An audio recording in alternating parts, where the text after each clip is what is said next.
de nuit. Non, Benjamin n'est jamais plus fort que toi. Amen.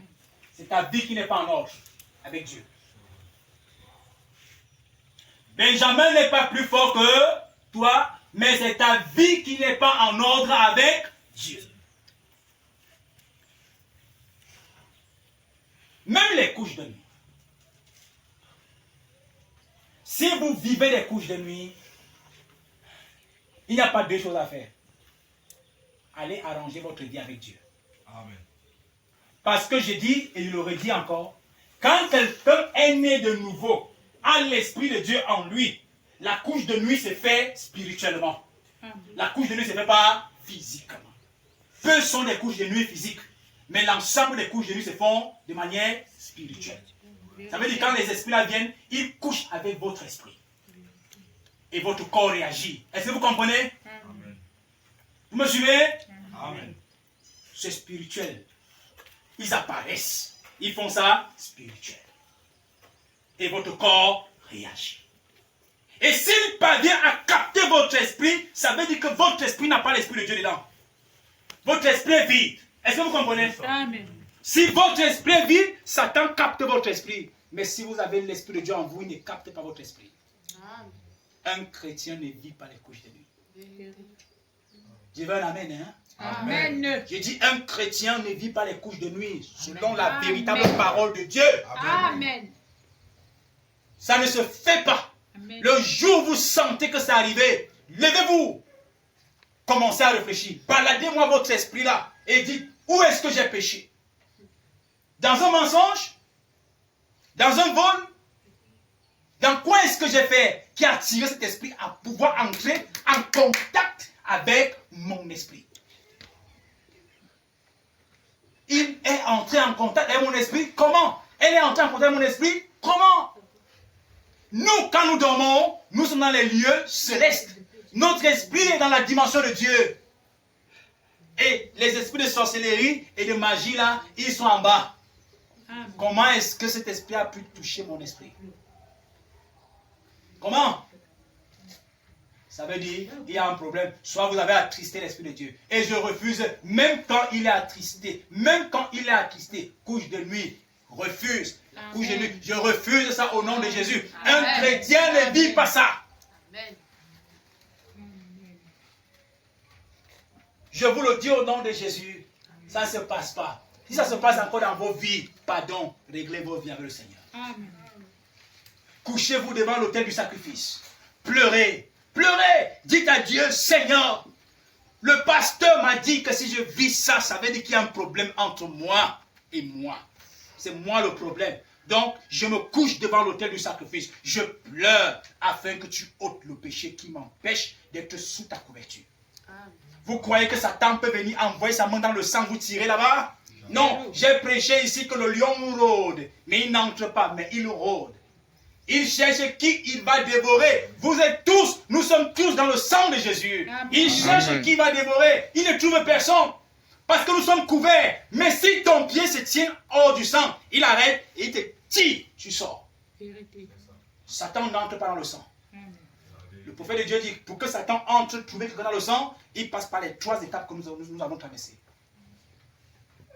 La justification, la sanctification et le baptême du Saint-Esprit.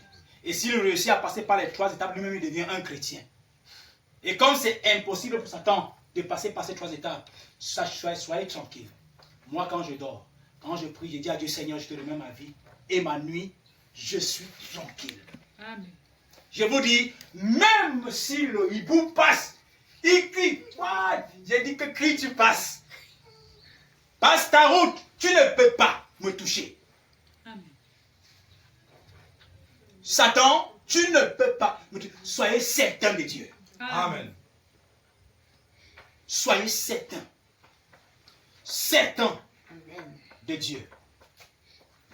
Et cette assurance que vous avez de Dieu fait grandir votre foi. Amen. Je comprends à partir de ce matin que s'il m'est arrivé d'échouer, ce n'est pas parce qu'un marabout a mis la main sur moi. Si j'échoue, ce n'est pas parce qu'un sorcier a mis la main sur moi. Mais si j'échoue, c'est parce que je suis coupable. Amen. Et les pareils signes que Dieu nous présente nous amènent à corriger nos vies. Amen. Ce sont des signes pour nous corriger, des signes correctionnels. Vous voyez même le poison qu'on met à terre là. Le poison qu'on verse à terre comme ça devant les portes là. Excusez-moi de vous dire, ayez la foi et comprenez ce que je vous dis. Amen. Même si on met un poison devant votre porte, que dit David? L'Éternel est mon berger. Il me conduit, il me dirige vers les eaux. Quand je marche vers la vallée de l'ombre de la mort, car il est avec moi, pas à côté de moi, avec moi et même en moi. Ça veut dire que si quelqu'un, j'ai souvent dit, hein, c'est pas par fantaisie, mais c'est vrai. J'ai dit, si on a mis le poison de quelqu'un un jour en route et que moi je passe en premier, la personne a la grâce. Amen. Parce que si je marche sur ce poison-là, la force du poison va finir. Amen. Amen. Je pose mon pied comme ça, je ne marche pas seul, je suis avec le Saint-Esprit. Amen. Dites-moi que le fétiche du gars mis entre sur le Saint-Esprit, c'est possible? Paul dit, si je vis, ce n'est plus moi qui vis. Si je marche, c'est plus moi qui marche, mais c'est Christ qui marche en moi. Ça veut dire, tous les gestes que je pose, ce n'est pas mes gestes, mais c'est les gestes du Saint-Esprit. Amen. Oh yes. Et quand nous le faisons, à partir de ce moment, vous allez comprendre donc, quelqu'un s'est levé le matin, et vous dites, vous voyez le gars là? On dit oui. C'est un sorcier, ne le voyez pas comme ça. Amen. Vous voyez la femme là? Oui, c'est une sorcière. Ne la voyez pas comme ça, hein? C'est une mauvaise, c'est une dangereuse sorcière. Pourquoi c'est une sorcière? Parce qu'il t'a essayé, il ne t'a pas eu. Vraiment. Il a lancé des assauts, ce n'est pas entré. Vérité. Il a fait des embuscades, il ne t'a pas trouvé dedans. Chrétien, les échecs sont parfois des stratégies. Dieu emploie des échecs pour vous amener à voir ce qui est plus mieux.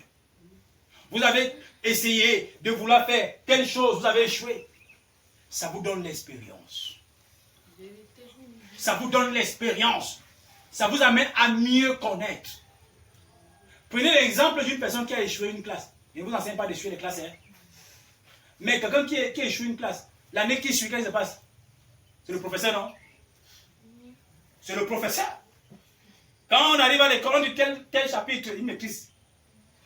Tel chapitre, il maîtrise. C'est ça, la maturité. Je ne suis pas en train de dire, habituez-vous à l'échec. Non. Mais je dis, dans votre parcours, pendant que vous marchez avec Christ, si vous rencontrez des échecs en chemin, ne vous arrêtez pas pour rétrograder. Ne vous arrêtez pas pour vous morfondre. Mais réfléchissez. Qu'est-ce qui peut bien me pousser à échouer? Et souvent, soit le chemin que vous avez pris, à un niveau, vous avez dévié sur ce que Dieu voudrait que vous fassiez, soit vous n'êtes pas dans la volonté de Dieu avec votre vie. Faites tellement attention.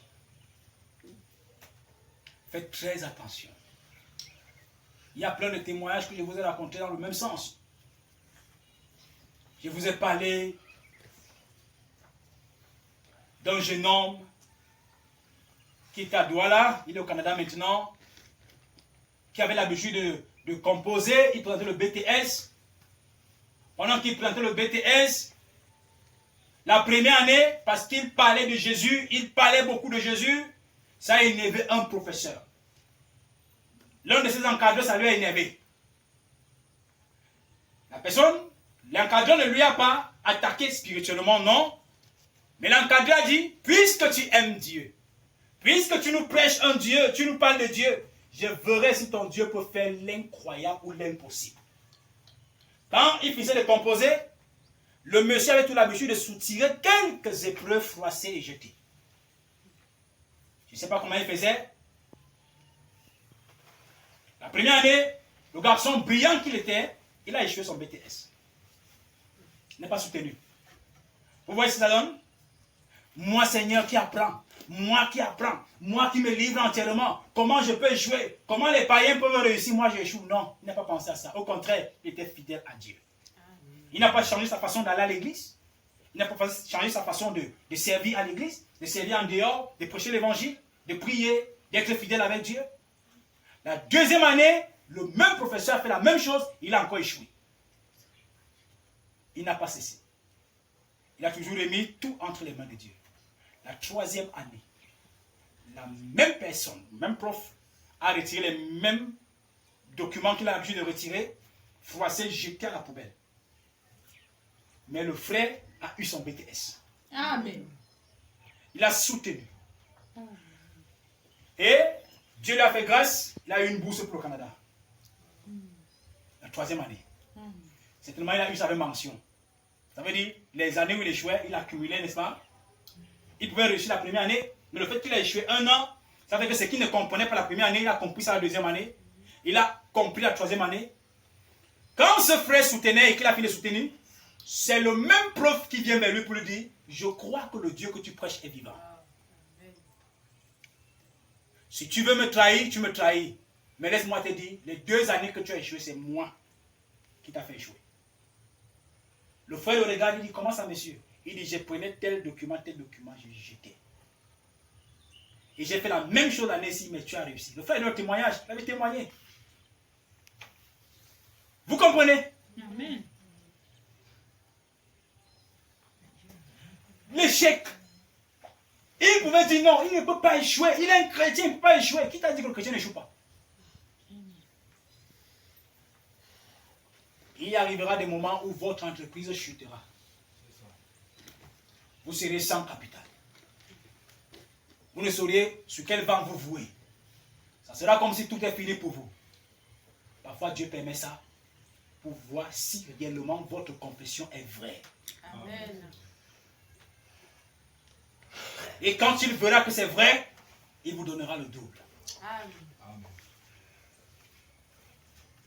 Sachez que pour commencer, Dieu n'aime pas que son enfant souffre. Amen. Et s'il vous arrive de souffrir, ça veut dire que Dieu sera en train de vous éprouver. Amen. Et comprenons ça très bien. Que Dieu vous bénisse. Amen. Si nous comprenons cela, nous allons avancer. Nous allons avancer sans problème. Voilà l'histoire. Cette histoire de nos frères. Ceux-ci qui ont haï le péché et que vous aussi vous devez haïr. Mais il ne faut pas haïr le pécheur, mais haïssez le péché. Amen. Haïssez le péché, mais n'haïssez pas le pécheur.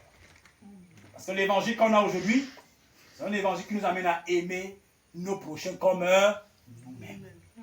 Ce n'est pas un évangile de rancune. Ce n'est pas un évangile de guerre. On n'a plus le droit de se faire la guerre. Mais ce que vous devez comprendre, c'est que si vous avez eu le projet d'épouser une catholique, mettez ça en prière. Parce que soit l'un va gagner l'autre.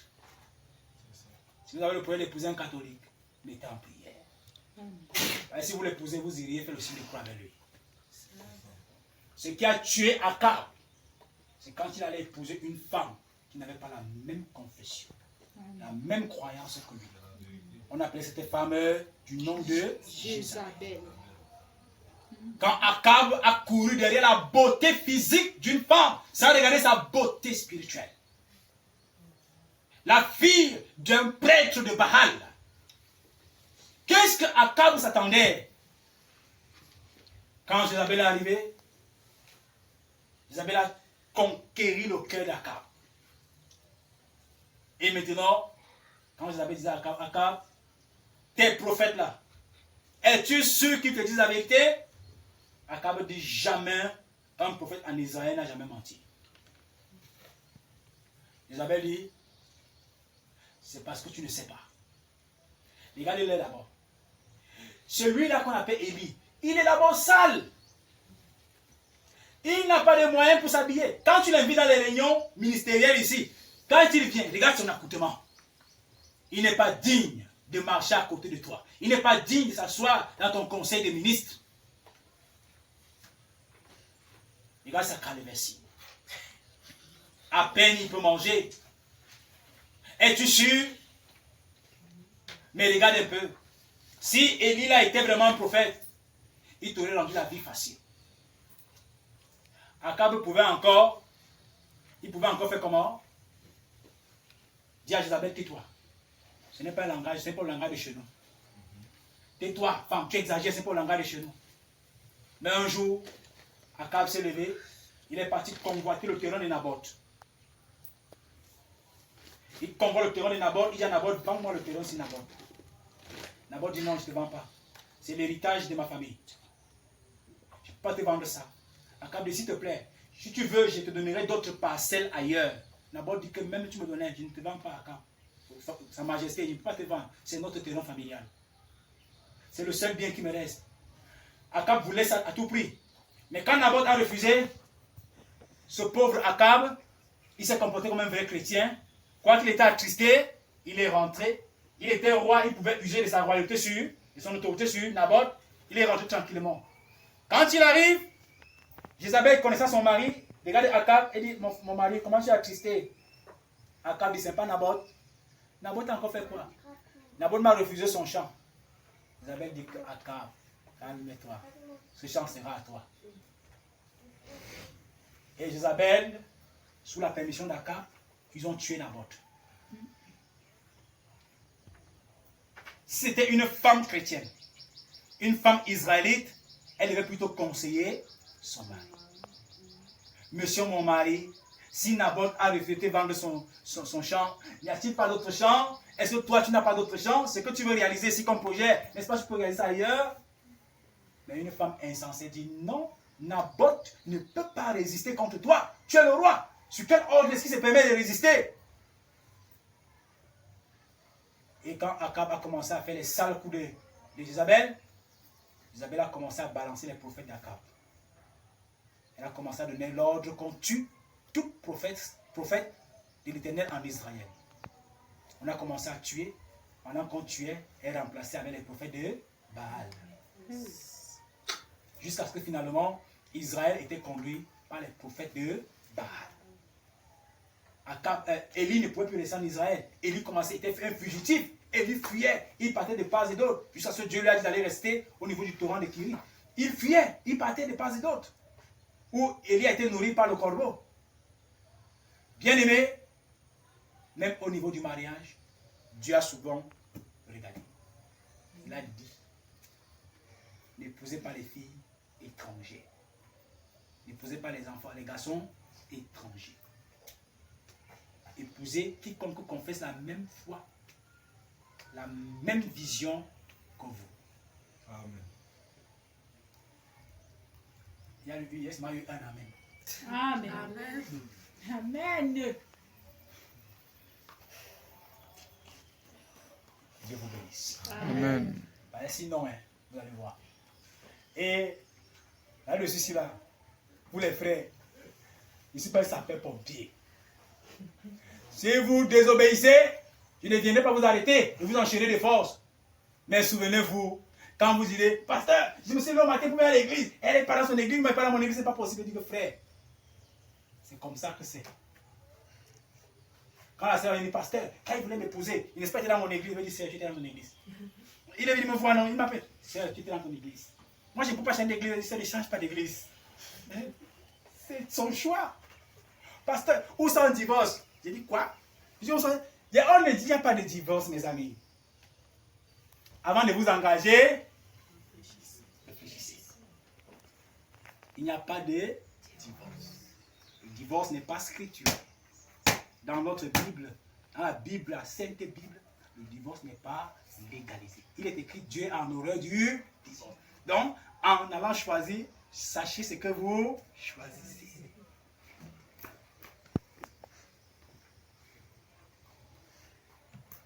Amen. Amen. Aimez comme Jésus.